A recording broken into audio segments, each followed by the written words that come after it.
Buenos días, en este video les voy a explicar acerca de la gestión de la integración del proyecto. Bueno, la gestión de la integración del proyecto incluye los procesos y actividades necesarias para identificar, definir y coordinar los diversos procesos y actividades de dirección de proyectos dentro de los grupos de procesos de la dirección de proyectos.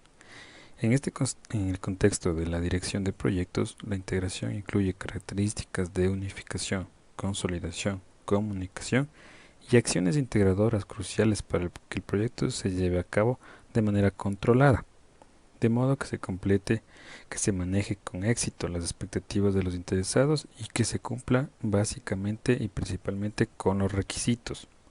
La gestión de la integración del proyecto implica tomar decisiones en cuanto a la asignación de recursos, equilibrar objetivos y alternativas contrapuestas y manejar las interdependencias entre las áreas de conocimiento de la dirección de proyectos. Los procesos de la dirección de proyectos se presentan normalmente como procesos diferenciados con interfaces definidas, aunque en la práctica se superponen o interactúan entre ellos, de formas que no puedan detallarse en su totalidad en este video. Desarrollar el acta de constitución del proyecto, este es el primer proceso y nos sirve para desarrollar un documento que autoriza formalmente la existencia de un proyecto y confiere al director de proyectos la autoridad para asignar los recursos de la organización y las actividades del proyecto.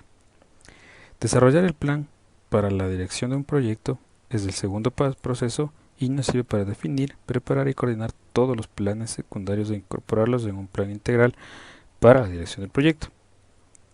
Dirigir y gestionar el trabajo del proyecto es nuestro tercer proceso, el cual consiste en liderar y llevar a cabo el trabajo definido en el plan para la gestión del proyecto, así como implementar los cambios aprobados con el fin de alcanzar los objetivos del proyecto.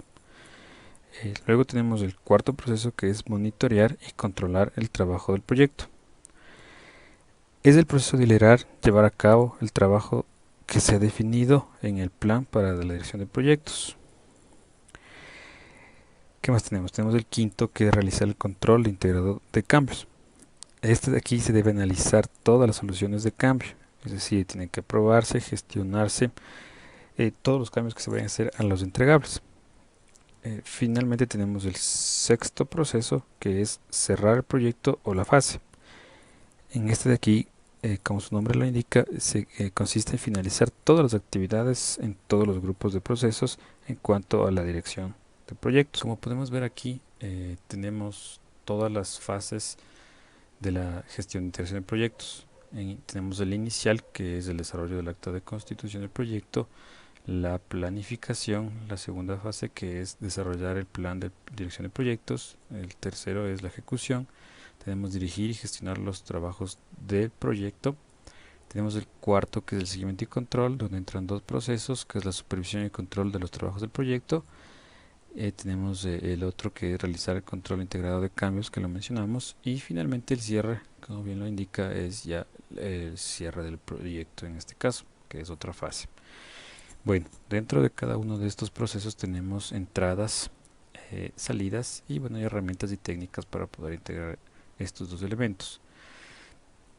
En este caso les voy a explicar cada una de las entradas de cada uno de estos procesos que dependen de la gestión de la integración. Entonces, como podemos ver, tenemos 5 entradas en este caso y les voy a proceder a explicar qué es el primero, el enunciado del trabajo del proyecto. Bueno, en el caso de proyectos internos, el iniciador del proyecto patrocinador proporciona el enunciado del trabajo sobre las bases de las necesidades de la empresa o de los requisitos del producto o servicio.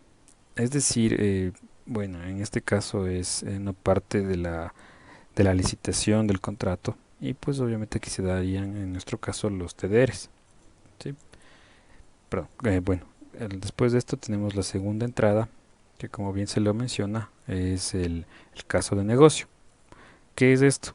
Bueno, el caso de negocio proporciona la información necesaria desde una perspectiva de negocio, es decir, que con esto se puede determinar si el proyecto es viable o no. ¿En qué? En términos de la inversión. ¿Sí? Normalmente se utiliza para la toma de decisiones por parte de la dirección o ejecutivos de nivel superior, es decir, los directores de la institución en este caso. Bueno, ¿Qué se toma en cuenta para estas entradas, para esta entrada que es caso de negocio? Se toma la demanda, sí, la demanda del mercado, sí, qué es lo que se necesita, la necesidad de la organización, sí, o sea, obviamente, si es que, ¿cuál es la necesidad? Plasmarla. Se tiene que partir en base de la solicitud del cliente, tiene que obviamente contemplar un avance tecnológico para que sea viable. Obviamente tenemos que considerar también los requisitos legales, ¿no? Es muy importante tener el marco legal para poder hacer que el proyecto fluya normalmente. Continuando tenemos los acuerdos. Esta es otra entrada. ¿Qué es lo que qué es lo que nos dice los acuerdos? Obviamente, con su nombre lo dice, son acuerdos que se establecen para definir intenciones iniciales del proyecto, es decir, las conversaciones iniciales donde se tomará en cuenta los SLAs, acuerdos de niveles de servicio para el proyecto.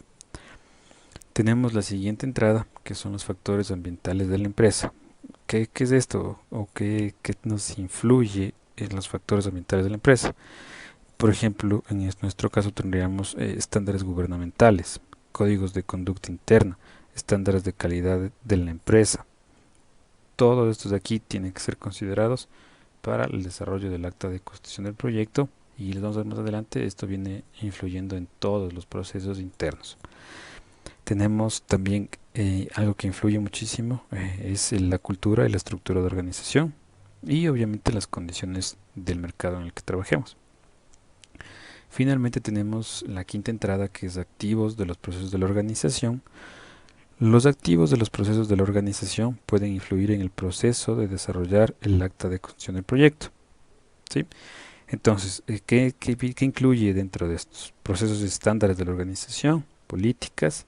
También tenemos, por ejemplo, plantillas ya definidas por la organización, es decir, ellos nos entregan ya cuáles son las plantillas que nosotros debemos entregar por cada fase del proyecto. Inclusive cuál es el acta de constitución del proyecto, nos dan una plantilla. ¿Sí? Eso básicamente tenemos en cuanto al desarrollo del acta del proyecto. Si continuamos con el segundo proceso, es desarrollar el plan para la dirección del proyecto. De igual manera, aquí tenemos entradas, en este caso son 4, y continuamos con la primera, que es el acta de constitución del proyecto. El tamaño del acta de constitución del proyecto es variable, ¿en función de qué? De la complejidad del proyecto y de la información que nosotros tengamos al momento de desarrollarlo. Por eso es muy importante tener la información completa desde un inicio, o por lo menos lo más cercana a lo que se necesita. El acta de constitución del proyecto, como mínimo, debe definir los límites de alto nivel del proyecto. Es por eso que el conocimiento de la información previa es importante. Si no, vamos a partir de mala manera y vamos a fracasar en el proyecto. Tenemos las salidas de otros procesos. ¿Qué quiere decir esto? Es decir, que los controles realizados sobre documentos pueden requerir actualizaciones al plan de dirección del proyecto. Es decir, que todas las salidas de otros procesos influyen directamente en este de aquí. ¿Sí? Es básicamente eso, muy fácil para explicarles. Tenemos el factor ambiental de la empresa, nuevamente, como les comenté. ¿Y qué se considera en este caso? Lo mismo, ¿no? Tenemos estándares gubernamentales o industriales, sí, normas ISO, etcétera. Todo eso influye también para el desarrollo del plan para la dirección del proyecto. Tenemos, ¿qué más les puedo comentar? Tenemos también infraestructura, es importante considerarlo aquí. Tenemos la cuarta entrada, que son los activos de procesos de la organización.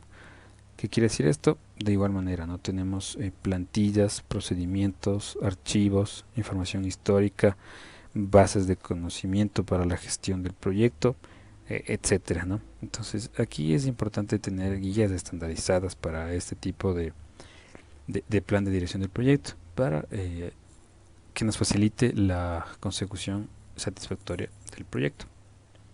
Bueno, continuando con el siguiente proceso, que es dirigir y gestionar el trabajo del proyecto. Igualmente tenemos 4 entradas, vamos a revisarlas. El primero es el plan para la dirección del proyecto. ¿Qué tenemos dentro de esta? El plan de la dirección del proyecto contiene planes secundarios relativos a todos los aspectos del proyecto. Es decir, ¿qué tenemos aquí? Tenemos, por ejemplo, los planes secundarios, ¿sí? Que pueden estar dentro del plan para la dirección de proyectos. tenemos las solicitudes de cambio aprobadas.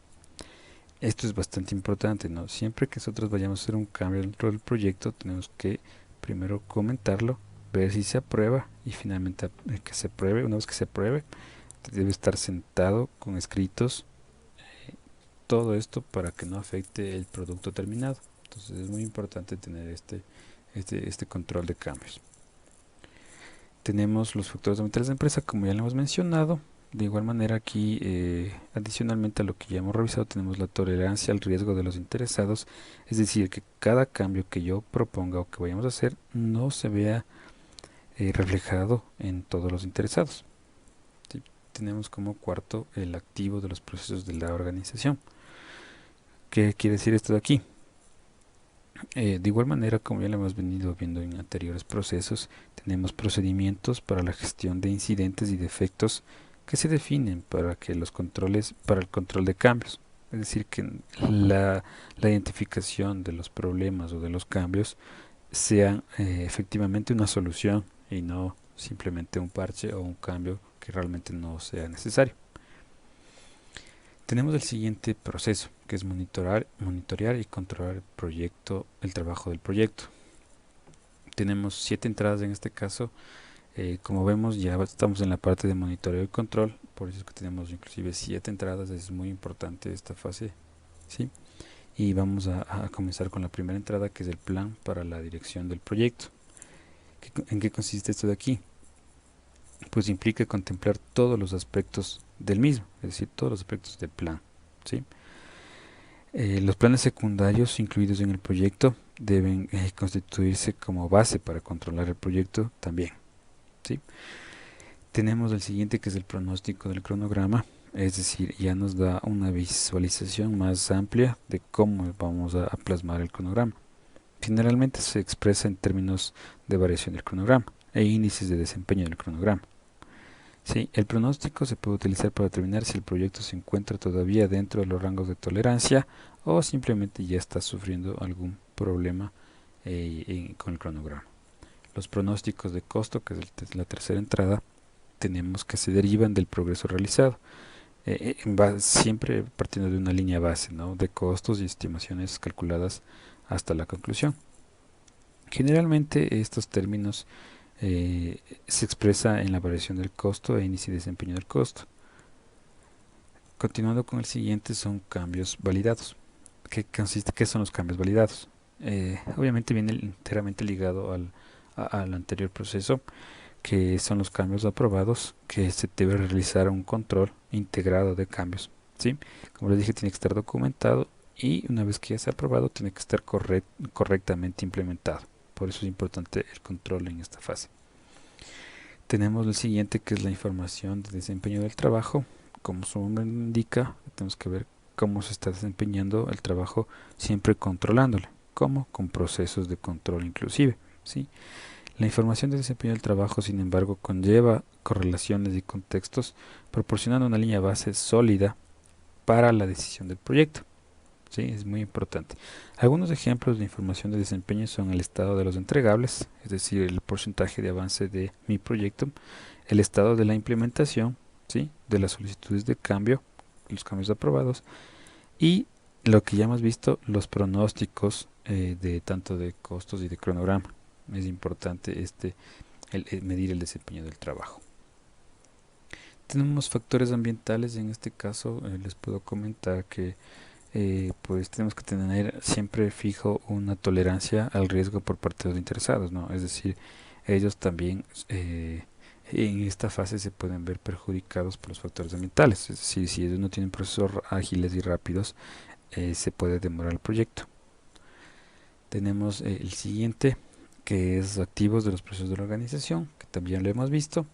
En este caso, pues es importante mencionar que para el monitoreo y control es importantísimo tener una base de datos de lecciones aprendidas, ¿sí? De lecciones aprendidas sabemos que son recopilaciones de proyectos anteriores en los cuales se ha identificado cuáles son las falencias. Tenemos eso básicamente sería un activo más para este proceso. De ahí tenemos el siguiente proceso, que es realizar el control integrado de cambios, Como vimos, ya contemplamos esto anteriormente, pero aquí lo vamos a explicar sistematizadamente en qué consiste este de aquí. Pues como les comenté, sirve para analizar las solicitudes de cambios, aprobar los mismos, hay que gestionar los cambios y obviamente ya implementar los cambios. Todo esto tenemos que tener en cuenta que no tiene que eh, representar un riesgo muy alto para el proyecto, ¿sí? Y para eso tenemos controles dentro de este de aquí y vamos a comenzar a explicarlos. La primera entrada es el plan para la dirección del proyecto, ¿sí? Ya lo vimos que hay que tener importante que el plan de gestión del alcance contiene los procedimientos necesarios para gestionar los cambios en el alcance. Sí, es importante este tema de aquí. La línea base del alcance proporciona la definición del producto, por lo que siempre tiene que estar alineada con el alcance cualquier cambio que nosotros lo vayamos a hacer. Eh, También dentro de esto de aquí tenemos que tener un control de cambios que se llama, tiene que ser integrado directamente al proyecto, ¿sí? Tenemos la segunda entrada que es informe de desempeño del trabajo. Aquí, como su nombre indica, tenemos que hacer informes, ¿sí? En especial interés para el proceso de control integrado de cambios, que incluye dentro de esto de aquí datos de disponibilidad de recursos, cronogramas, costos, etcétera. Como ven, todo se va ligando enteramente para que no suframos la pérdida de tiempo en el proyecto y presente un riesgo muy alto. Tenemos las solicitudes de cambio. Las solicitudes de cambio tienen que pasar por la fase de monitoreo y control. Estas solicitudes pueden incluir acciones correctivas, preventivas y reparaciones de defectos. Sí, eso es importante validarlo, ¿no? No se puede pedir cambios porque sí, sino en base a factores que tienen que estar dentro de estos parámetros, ¿sí? Tenemos el siguiente que son los factores ambientales de la empresa. Ya lo habíamos visto, los factores siguen siendo los mismos que habíamos mencionado.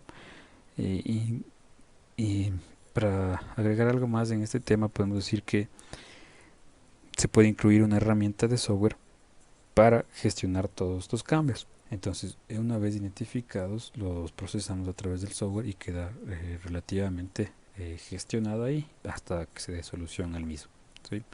Tenemos el siguiente, que es el activo de procesos de la organización. De igual manera tenemos como más importante dentro de esta entrada la base de conocimiento, lecciones aprendidas y lo que ya habíamos mencionado. Es importante tener en claro que para cada entrada, para cada proceso, tenemos que tener esta base de lecciones aprendidas y base de conocimientos. Tenemos el siguiente proceso que es cerrar el proyecto o fase. ¿Sí? Es importante mencionarles que el beneficio clave de este proceso es que proporciona las lecciones aprendidas. ¿Sí? Es lo que hemos venido hablando anteriormente. Aquí en la fase de cierre ya recopilamos toda esa información para futuros proyectos y para que se vayan ligando a las siguientes fases del proyecto. En este caso tenemos tres entradas. Como vemos, tenemos el plan para la dirección del proyecto, que ya sabemos lo que es, y pues simplemente alineada para la culminación del proyecto. Esta es la segunda entrada y puede decirse que es la más importante del todo el proyecto, son los entregables aceptados, es decir, el producto terminado. Si es que el cliente no se encuentra satisfecho y no tenemos un correcto seguimiento del proyecto con actas, etcétera, todo lo que hemos venido validando, simplemente el proyecto puede venirse abajo. Como les comento, esta es la parte más importante. Todos los entregables deben ser aceptados de acuerdo incluso a los cambios que se hayan propuestos, se hayan validado, se hayan probado y pues podemos cerrar la fase o el proyecto, ¿sí? Tenemos finalmente los activos de proceso de organización que son pues realmente aquí ya son guías o requisitos para el cierre del proyecto, es decir, procedimientos, auditorías, evaluaciones, los que les comenté, ¿no? Para que los entregables sean aceptados. También es importante ya ir haciendo la base de conocimiento de las lecciones aprendidas. ¿Cómo se registran estas bases de conocimiento? Pues varios ejemplos que les puedo citar es toda la documentación tiene que estar en papel, se puede decir, Y también en digital, ¿no? Eso es importantísimo. Cada fase de la que hemos ido hablando tiene que estar documentada. Tenemos, como les comenté, registros y documentos del proyecto, de cambios, de gestiones, de atrasos de cualquiera de las partes para que esto quede sentado y nos sirva como base de conocimiento para futuros proyectos. Bueno, eso es básicamente lo que significa la gestión de proyectos.